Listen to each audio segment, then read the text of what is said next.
foremost, my heartiest congratulations to Neha Bansal for this very, very beautiful and inspiring book. And my congratulations to Hawakal Publishers for yet another beautiful publication. Attractive, meaningful, and lovely design. And it's great to see Rajyasree also here. When Mandalas of Time was published by Hawakal, and I left it entirely to them. It was to my absolute joy that there was no pain in that process at all. For the first time in my life, this was a book that happened so smoothly. And then I didn't know Rajyasree at that time, and he did a review for which I remain grateful. So I see among the audience members here many friends, well-wishers that I've had the benefit from, and I'm delighted that Neha and I shared common friends, and we make new ones today, and we celebrate Neha's book. Six of Cups, I was a bit intrigued about the title, as any of you might have been, till I realized that it is a tarot card. And then I said, well, what is this to do with the rest of the book? And then I thought to myself that it's actually a museum of memories.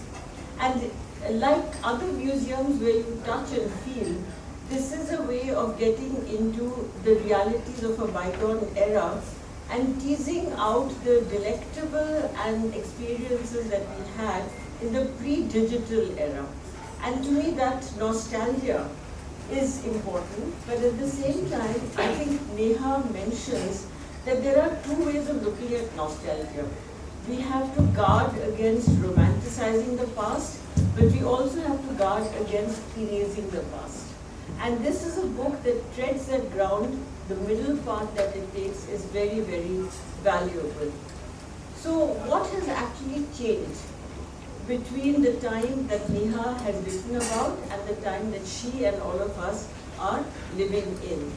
And one of the answers lies in the food poems. And it came as a bit of a surprise that some of the food poems had notes to them. And I said, why would Nimbu Pudina and Tikka Chaat need a footnote? And then I realized, of course it does. Because this is a book that is no longer limited to the audience of Delhi and North India, but it has a global audience. And as we just heard, that the book has climbed the charts and become a bestseller in 2 days' time.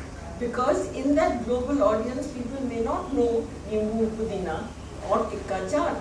And Neha has the good sense to explain that. Yet another point, and I see my fellow workers on gender studies here in the audience, that also has altered in its vocabulary, and I want to mention two poems here.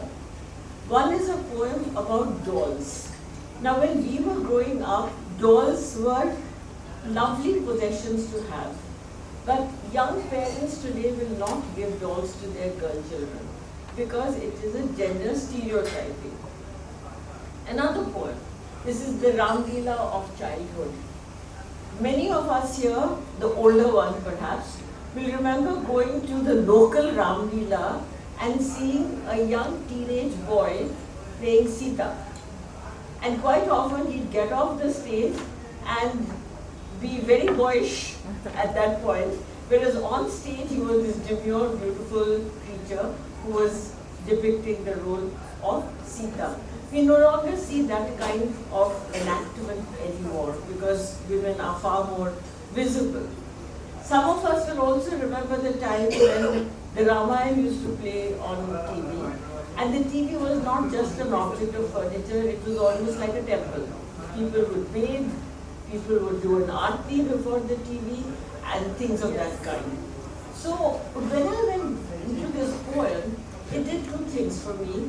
One was it reminded me of the past, and simultaneously it reminded me of where we are today. And that interaction was very joyful and also in some ways led to a great deal of questioning. So Neha, I have one or two queries for you which I hope when you speak you will address.